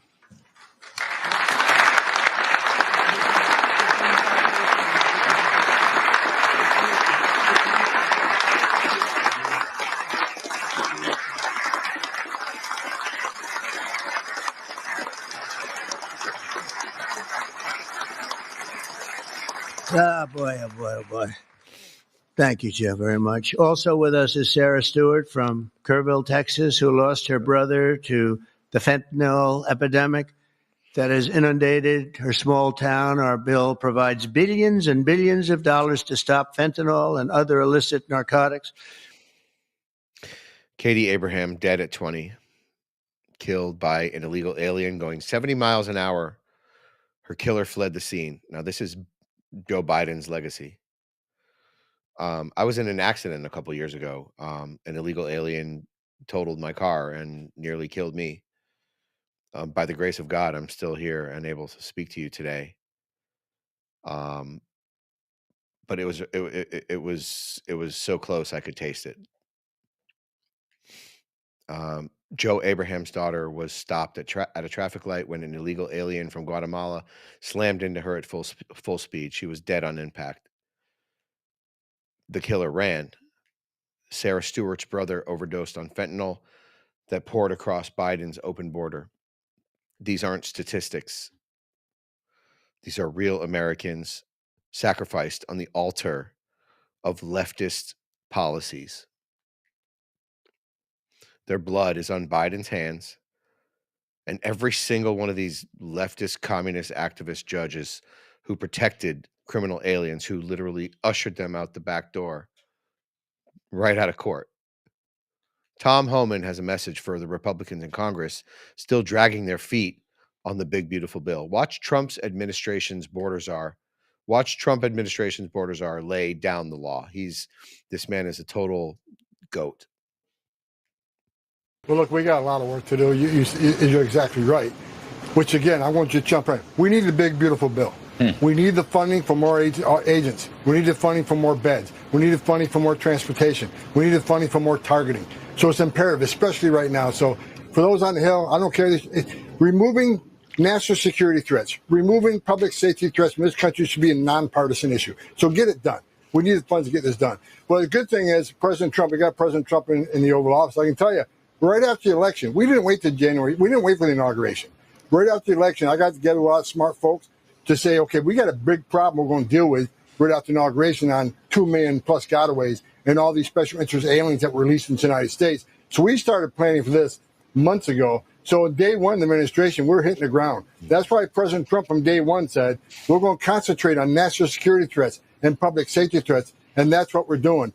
After the Iran issue this weekend, we just stepped on the gas, adding a lot more resources to it and really hammering it. So we're on it. We're going to do the best we can as fast as we can. Every day that Congress delays is another day that criminal aliens roam free. Another day that angel families wait for justice. Another day cartels profit from human misery. The planning started right after the election. The operations are underway. Now Congress needs to do this. They need to do their job and get this thing done. But while heroes like Homan protect America, listen to how Democrats talk about ICE agents who risk their lives to remove killers and rapists from our communities. ICE agents without visible IDs, without any official markings on them, with masks, they're acting more like vigilantes than of agents of our government. How can we even trust that these are government officials? It's nothing more than kidnapping. No, you are the vigilantes. No, you are the one defying the law. You're not even vigilantes. You're just the villain. Vigilante implies that you have some sort of like view about justice in some way, like that you're trying to exact some sort of justice. This isn't justice. This is nihilism. This is why ICE agents face 500% more assaults because of rhetoric like this. She's not only harming the children who cross the border and get sold into slavery, she's harming our American citizens, our ICE agents, who they all have families too. Rhetoric like this puts those people in danger and risks separating children from their families. Right? You're all against that, right? Not really. we see through you now. Representative Becca Balint just called American heroes kidnappers for arresting child traffickers and murderers. This is the weird gaslighting that the left loves to do. This is Darvo. Deny, attack, reverse the victim and offender. Darvo. It's something that people in narcissistic relationships do in order to victimize the person who they're with. And this is Darvo on a massive scale. Calling these people kidnappers is just absolutely reprehensible. She questions if they're even government officials because they wear masks. Masks they need because Democrats are out here doxing them and threatening their lives and their families. They can't win for losing. This isn't just wrong, it's pure evil. When politicians demonize law enforcement like this, officers die. That's blood on Democrats' hands. Now, if you got any value from this report, please tap subscribe. My final thought is coming up post haste. Now, let's not sugarcoat it. Biden let monsters into this country. For 4 years, the border was wide open to rapists, killers, and drug mules. And then the Democrats handed them free phones, plane tickets, hotel rooms, sanctuary cities. ICE agents who risked their lives are called vigilantes. Angel families were labeled racists. Meanwhile, Americans were getting stabbed, trafficked, buried, drugged, raped. The madness ends now. Trump's big, beautiful border bill isn't just a policy, it's righteous indignation.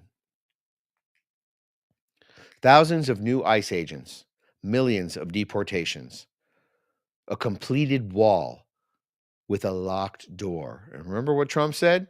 He said, we got a big, beautiful door for you. You come in the right way, you may enter. Just like every other country in the world. Every gang member cuffed is a knife taken out of our communities. Every deportation is a promise made and kept. You want justice for angel families? Well, you're looking at it. And to every Democrat still whining about asylum seekers, maybe ask Katie Abraham's father how his daughter's asylum worked out. Here's the real question. Should illegal alien gang members face the death penalty before deportation?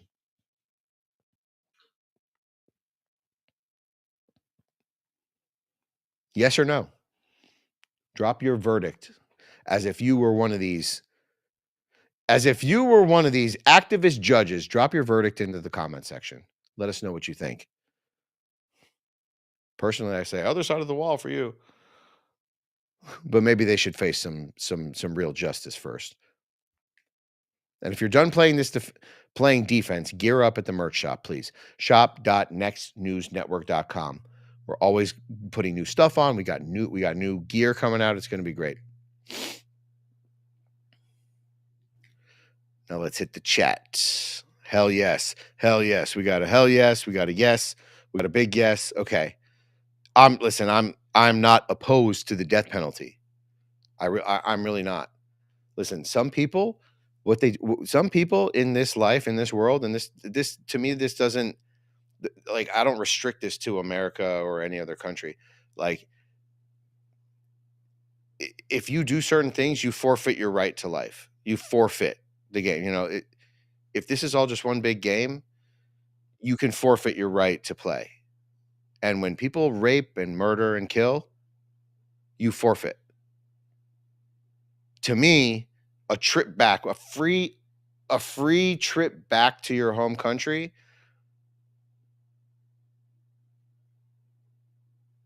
that's getting off a little too easy, I think. You know, so I catch and release unless we dig deep. Duty to rebel. Always love hearing from you. Robert Lockhart, a Bill of Rights is what people are entitled to against every government and what no just government should refuse or rest on inference. Absolutely. Robert Lockhart, you are always here with the wisdom from our founding fathers. I appreciate that so much. Insane asylums is where these fatherless puss boys need to go. Gang members are gay, says Brand. Grateful to hear from you. They have done horrible things, plus they are traitors to the U.S. as a whole and to the world. Jose Alberto. I agree with you 100%.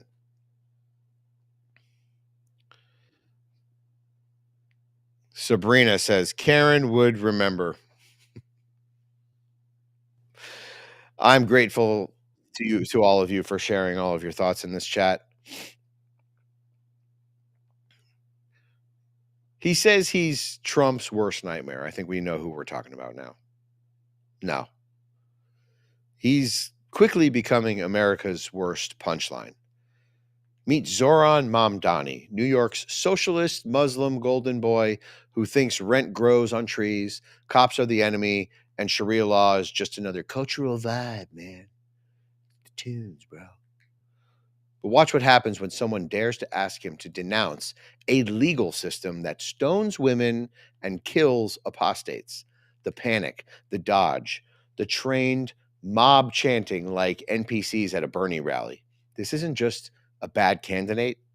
He's a Trojan horse stuffed with socialism, theocracy, and urban decay. He wants to defund the police while predators stalk subways. He wants to remake the state, but won't say in whose image or what's. Spoiler, it's not Jefferson, it's not Lincoln, it's not even Marx. He says it is, but it's more Muhammad-esque than Marxist. It's something far darker, and New York is going to be the testing lab. Now, just as Mamdani's socialist policies would destroy New York's ecosystem, our actual ecosystem faces destruction without bees. The good people at Patriot Bee Best understand that liberty and nature both require protection from radical forces. They've created an educational digest exposing threats to American bee populations, the same way we expose threats to American freedom. For less than 17 cents a day, you can support both this show and bee restoration across America. This veteran-owned digital bee sanctuary teaches real conservation, not socialist destruction. And while radicals like Mamdani tear down civilization, patriots are here to build it back up. Visit patriotbeebest.com to subscribe, donate, and catch the buzz today. Now, but here's the moment where the mask slips, and it's not just a red flag, it's a 5-alarm fire. Watch what happens when Zoran Mamdani, the socialist Muslim darling of New York, gets asked one simple question.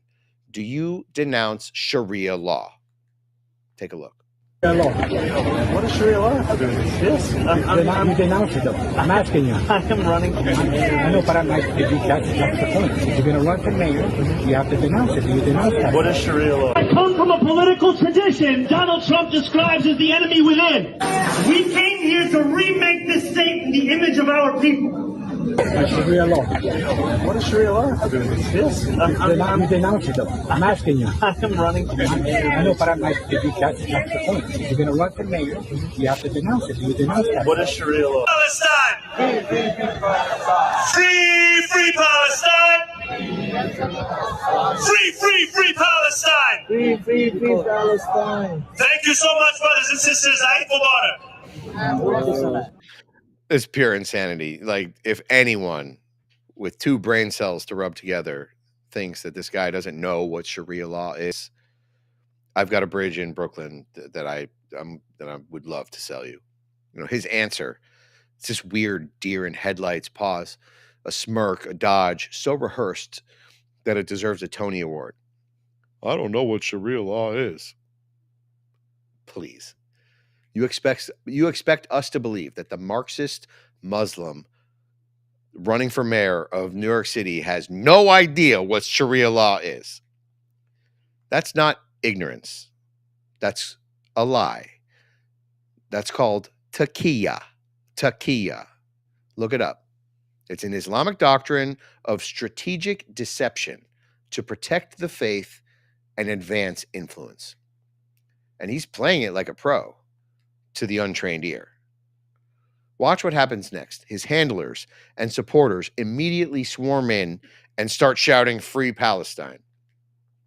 It's not a response. This is a distraction tactic. Because when you can't defend the ideology, you drown the question out in riots and protest. But this isn't a one-time fluke. This is orchestrated, practiced, protected. Now watch how it plays out again and again in both of these next encounters. I actually created a playlist for Mira, who also happens to be my mother. Nepotism and hard work goes a long way. It's a weird thing where I know what someone wants to hear, right? I would play to whatever X person needed from me, as opposed to being who I actually wanted to be. It's like being a great mirror, right? You just give people exactly what they want. Mom Donnie just said the quiet part out loud. He's not campaigning. He is performing taqiyya. Taqiyya. Telling New Yorkers exactly what they want to hear while hiding what he actually believes. He is narcissistically mirroring the voters. This is a narcissistic tactic that narcissists use, that psychopaths use to get you to disarm you, to get you to like them. It's common abuse tactic. Behind the buzzwords and fake humility lies a radical agenda, and he's counting on voters being too dumb and distracted to notice. You still unsure about Mom Donnie's refusal to condemn Sharia law? Watch this. Viewer discretion is going to be advised here. All right. There's no sound, but we have a Muslim man holding a baby, beating the ever-loving crap out of a woman who's wearing a full burqa, eyes, hair, full body covered, eyes covered, everything is covered. That's fine. Yeah, this guy is he just basically beat the crap out of her. That's Sharia law. A man beating his wife while quoting Quran 4:34, which literally instructs it. And Mom Donnie pretends this has nothing to do with his platform or his ideology. He's lying to you. And his base is helping him do it. Let's keep going. Watch what Muslim migrants are doing on our streets. This is the knockout game 2.0. Check it out. Please, viewer discretion is advised here. Look at this guy. This Muslim migrant just walking up to women and just beating them across the head. Look at it. He's just literally going around punching people. Oh my God. Oh, Jesus. This is Mom Donnie's platform. When he refuses to denounce Sharia law, this is what he's talking about. He's basically giving a green light for this kind of barbarism, plain and simple. And by staying silent, he tacitly approves verses like, "Kill them wherever you find them." That's Quran 2:191. The Hadith commands to stone adulterers, alleged adulterers even. That's not just theological. It's approving beatings in the streets, sanctioning violence. And finally, this one's quick, but a devastating video in Tehran. Check it out.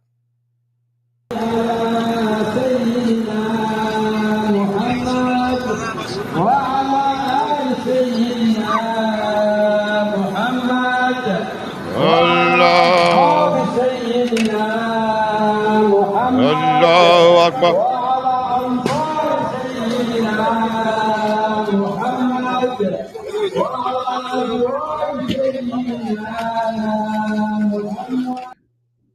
By the way, that wasn't Tehran. That's Brooklyn. Right here on our home soil. That is what is happening right here on our home soil. That's Brooklyn. A U.S. borough swarming with unassimilated migrants chanting in defense of Sharia law. This isn't multiculturalism. This is civilizational sabotage. When mobs defend religious tyranny in New York streets, it's clear the threat isn't overseas anymore. It's here. And the left is too cowardly and too nihilistic to confront it. Take a look. I am Donald Trump's worst nightmare as a progressive Muslim immigrant who actually fights for the things that I believe in. And the difference between myself and Andrew Cuomo is that my campaign is not funded by the very billionaires who put Donald Trump in D.C. I don't have to pick up the phone from Bill Ackman or Ken Langone. I have to pick up the phone for the more than 20,000 New Yorkers who contributed an average donation of about $80 to break fundraising records and put our campaign in second place. I am the person on this stage who represents the working men and women of New York City. I work for the people of the state of New York, the people of the city of New York. I don't care who gave me what. This is the very mayoral candidate who has a super PAC that received $1 million from DoorDash. How are you going to regulate DoorDash when they are giving you $1 million to influence your street safety regulations and your labor regulations? If you are one of the close to 2.5 million New Yorkers who live in rent-stabilized housing, I will freeze your rent. This is an act that will bring nearly $7 billion back into your pocket, and will do so because the mayor has the power to. Even though there are those like Andrew Cuomo on this stage who will tell you it's unrealistic, we know the previous mayor actually did this 3 times. You hear a lot of 4-letter words here. You hear free, you hear taxes. You don't hear jobs. I think Andrew Cuomo would tell you that he's already replaced a campaign worker who would have written his housing policy with AI because he had it written by ChatGPT. What we've seen is that kind of leadership has delivered us to this point where we are under attack by an affordability crisis on the inside and a Trump administration on the outside. The term progressive Muslim is an oxymoron. In Muslim theocracies, they toss progressives off of buildings. This is taqiyya. Taqiyya. Remember that word. Taqiyya on steroids. A tactical mask worn just to appease the left while concealing the hardline theocratic worldview. Mamandi says, I'm Donald Trump's worst nightmare. Wrong. You're America's worst nightmare. And sadly, you're about to become a reality. Let's hope New York can come to its senses. Let's break down his promises. Freeze rent, destroy property rights, attack DoorDash while taking their money, blame Trump while cities burn. This isn't policy. This is economic suicide with a rainbow sticker on top. And the donor base? 20,000 grassroots donors averaging $80, while his super PAC is quietly funded by the very corporate elites he claims to hate. This is Olympic gold hypocrisy. He refuses to denounce Sharia law, which permits wife beating and stoning, while he preaches feminism and LGBT inclusion. This is pure and utter deception. This isn't reform. This is a Trojan horse designed to gut Western values from within. And if New Yorkers fall for it, well, they're going to get the nightmare that they deserve. Even liberals are sounding the alarm. Watch Douglas Murray explain why Mamdani's rise should terrify Democrats. Check this out. Oh, well, he's certainly going to destroy the Democratic Party. My own view is that the American public, including the voters in New York, don't really like socialists of any kind. We don't like national socialists, and we don't like democratic socialists. And although national socialists have a much worse reputation, democratic socialists should have an equally bad reputation. Mamdani has an appalling track record of extremism and bigotry of almost every kind. And his answer to the problems of New York is to chase out even more of the rich from New York than have already been chased out in recent years by previous Democrats. So no, he's absolutely box office poison for the party. Well, it's going to be a big problem for them because, as you say, they're literally running away from answering this question. Perhaps people like Kathy Hochul and others will eventually find their voice and point out that to elect somebody like Mamdani would be deadly for New York, deadly for the citizens of the city. And those younger voters, people in their 20s who seem to have come out for Mamdani, they've been promised a whole load of snake oil by him. But there's nothing that he's proposed that wouldn't make their lives worse. Just how many 20-somethings in New York feel good about the idea that the subway, when you ride it, that's already pretty dangerous, would be even more dangerous if you didn't have police in New York because Mamdani had decided to defund them. Look, when Douglas Murray is calling your candidate a political black hole, you know that something terrible is coming. Now let's talk about what defunding the police actually looks like, especially for women. Watch what they already endure in New York subways under progressive leadership. Take a look. I don't even know what to say at this point. I had to get off the train past my stop because there was a guy who was following me from car to car. And when I tried to get off at my stop, which was pitch dark, he held it open to see if I was going to get off. So I had to get off the stop after. And then when I got off the stop after, I hopped on the next train that was going the other direction. And I got on an express train. And I was back on the other side of the tracks. Hold on. New York City is not safe. It's not safe for women. Okay? I am so sick and tired of having to look over my shoulder 24/7, not just at night, during the day, at all hours. I'm sick and tired of it. Now picture Mamdani's New York with fewer cops and emboldened criminals. This is what you mean by progressivism, yeah? Barbarism with an Instagram filter? You want to know what real cops think of this clown show? Watch 32-year-old NYPD veteran drop the mic. Take a look. There was a primary in New York. The Socialist won. His name's Zoran Mamdani. That retarded guy. Oh, man, this guy's mentally disturbed. It's terrible. Whoever voted for him is heavily medicated. Because, come on, man, we're trying to get things done right. He has a famous tweet up that says, the New York City Police Department, we know that they hate gays and queer people and trans people. Because he's gay. That's why. He doesn't want nobody to know that he's gay, so he's being quiet about it. A lot of people like to be quiet about their gayness. But this guy's probably the biggest gay lord in the 5 boroughs of the New York City area. Gay! He said he wants to defund the police. You down with that? No, man. I got 32 years on the job. Thank you for your service. You know, people like this guy, sometimes we just got to bounce them off our chest and hope for the best, man. Because the people that probably voted for him were afraid. But that's the only way I see it. So he says he wants to defund the police. Would that be a bad thing for the city of New York? It would be bad, but I don't think that's going to happen because we're too strong. You know, he won by luck. But that's the way it works, man. We're going to stay here forever, brother. NYPD forever.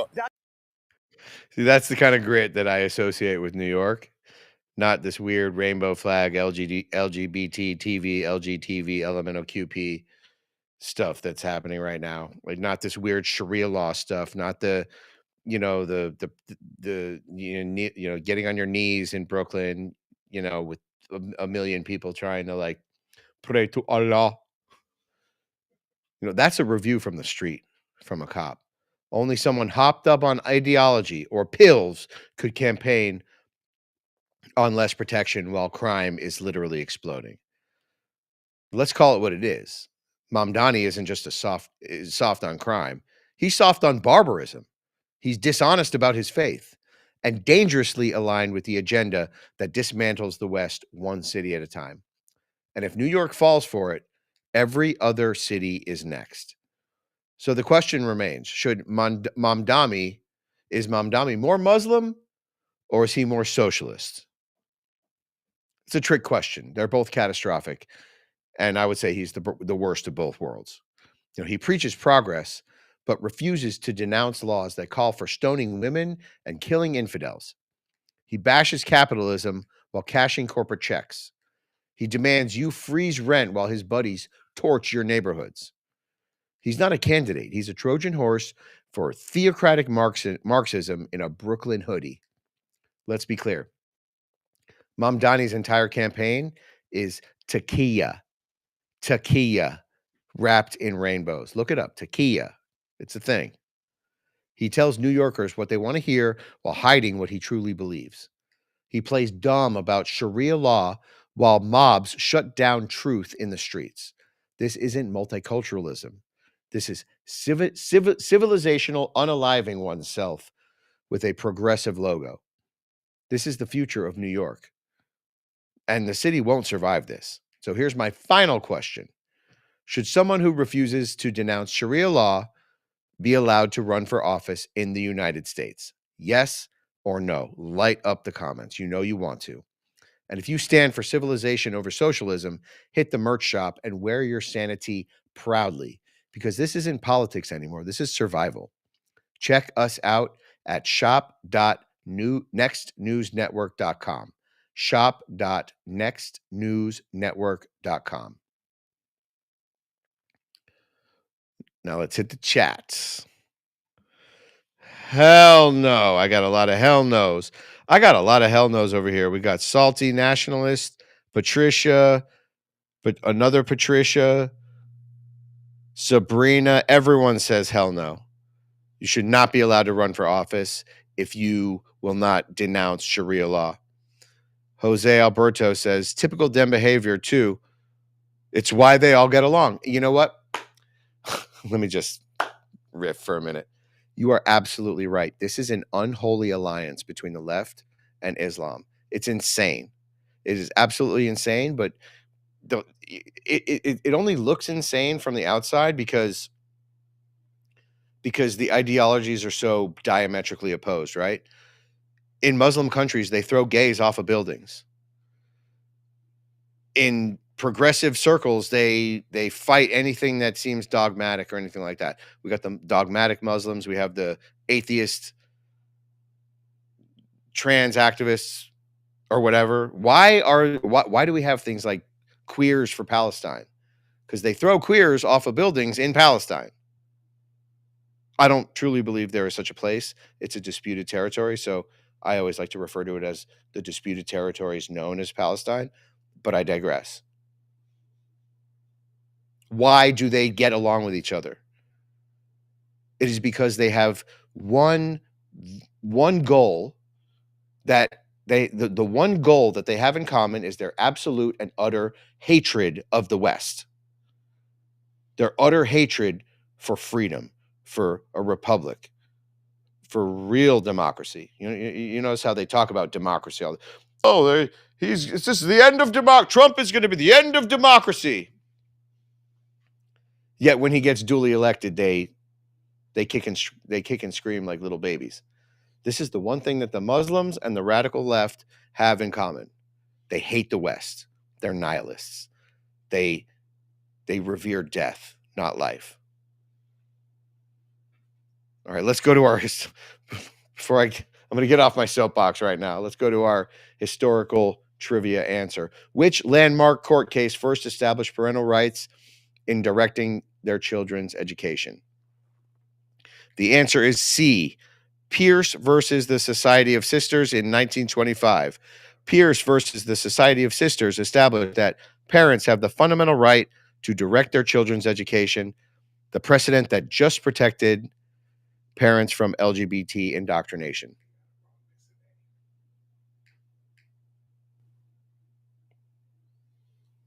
Good question. Here we go. What a ride, folks. This is the episode where if any more were stacked up on this episode, it would need its own border wall. We expose NATO's peace summit for what it really is, a multi-billion-dollar group therapy session for arms dealers. Meanwhile, Trump's out of here making trade deals instead of body bags. Imagine that. Peace that actually pays.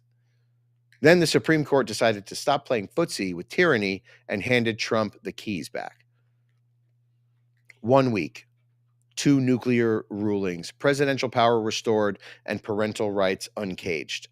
Somewhere, a liberal judge just threw their soy latte at a gavel. This is gonna be amazing. I mean, listen, instead of castrating our children, we need to castrate symbolically these liberal judges, to be honest. And just when you thought the week couldn't get any more satisfying, bam! 2,711 gang members in cuffs. ICE finally unleashed. Border invasion crushed like a bug under Trump's big, beautiful boot. Oh, and let's not forget Mum Dami's NYC socialist messiah who somehow can't bring himself to say, hey, maybe Sharia law isn't a great idea. Instead, he ducks the question like a coked up dodgeball champ while his mob chants, Free Palestine, like that answers anything. For real, give me a break. Let's break it down. Supreme Court nukes nationwide injunctions. Parents can finally tell the groomers to back off. The biggest deportation operation in American history is underway, and progressives are curled up in a safe space, whispering, "Orange man bad," into their quinoa salad. NATO's war machine exposed. Liberal judges defanged. Public schools no longer grooming grounds for woke lunatics. And angel families are finally getting justice. This isn't just a winning streak, it's a full-blown restoration of American sanity. And the best part, the establishment can't stop any of it. Now, to everyone who dropped super chats and rubble rants today, you are the fuel that keeps this freedom engine moving. You keep us bold, unscripted, and free from the greasy hands of corporate overlords. Today, you saw the truth. A teacher openly bragging about brainwashing toddlers. A socialist refusing to condemn violence against women. ICE agents saving lives while being called kidnappers by rich, detached, Botoxed Democrats. This is the front line of the information war, and you are standing shoulder to shoulder with us. So do something dangerous. Tell the truth. Share this stream. Text to your group chat. Post it wherever it hurts. And if you want to wear your rebellion, head over to the shop.nextnewsnetwork.com. Rock that gear like a battle flag. The establishment thought we were finished. They thought the courts would kneecap Trump. They thought parents would surrender their kids to radical lunatics. They thought they could flood the border until America collapsed under its own weight. Well, they thought wrong. This is Brett Siegel, filling in for the great Gary Franchi. I always broadcast to you live from my safe space down here in northern Florida, where I am always free from your bigotry, racism, hatred, microaggressions, patriarchy, your transphobia, and your rubber baby bunker busters, okay? Stay loud. Never stop fighting like hell for America. We're going to see you next time.